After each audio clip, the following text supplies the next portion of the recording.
My first Brazilian was atrocious. It was sweaty, it was painful, and it was very, very sweaty. I did not want to go through that again for the life of me, and I certainly didn't want anybody else to do it to me. So I thought, what if I did it myself?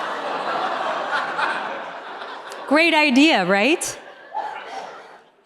I wouldn't have to be embarrassed. I wouldn't have to be mortified or humiliated. All I needed was a pot of wax and a bottle of wine and a little time to myself.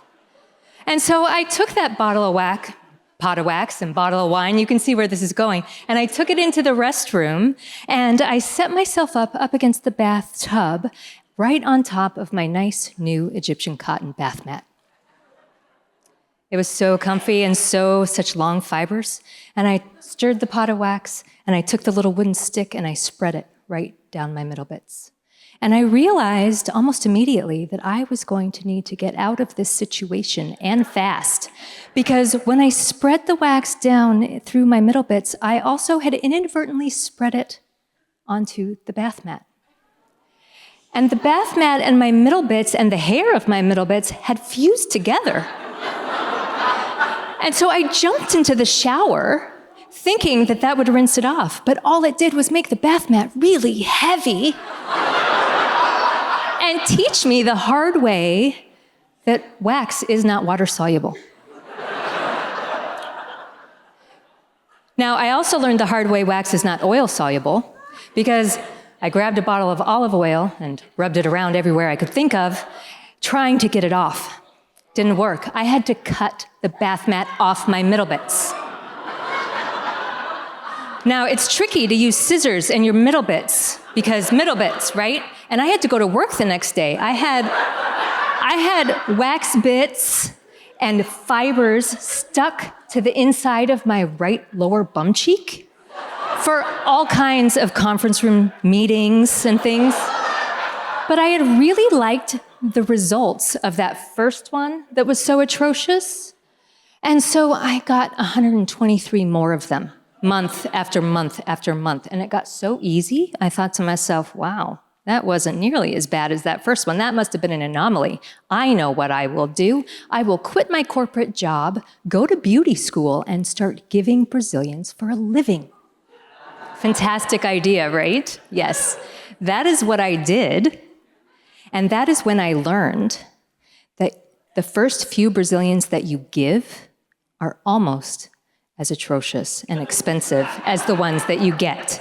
We are both sweaty, and it is both awful. But after a few thousand of them giving Brazilians, you realize that it's really kind of easy peasy. And all it is just a big problem that you're kind of scared to solve. And once you get through it, it's pretty easy, and you get the hang of it, and you start to feel like a rock star. Like you have a little superpower in your pants that nobody knows about unless you want to tell them. And people that get Brazilians and are really good at them, like, they're more grounded, and they're more confident, and they're more self-assured. But we are not in the Sex and the City era anymore. And a lot of people ask, like, are Brazilians really worth it? Is it too expensive? Why do we keep doing this?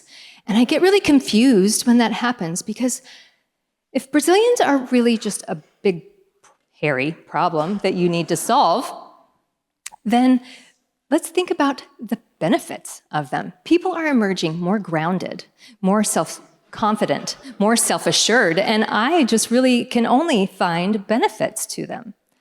So think about a Brazilian, the few of you that have had them, and realize that if a Brazilian is just a big problem that needs to be solved, no matter how scary it is, are you willing to push through the sweat, the pain, the mortification, the humiliation, and get through to the other side?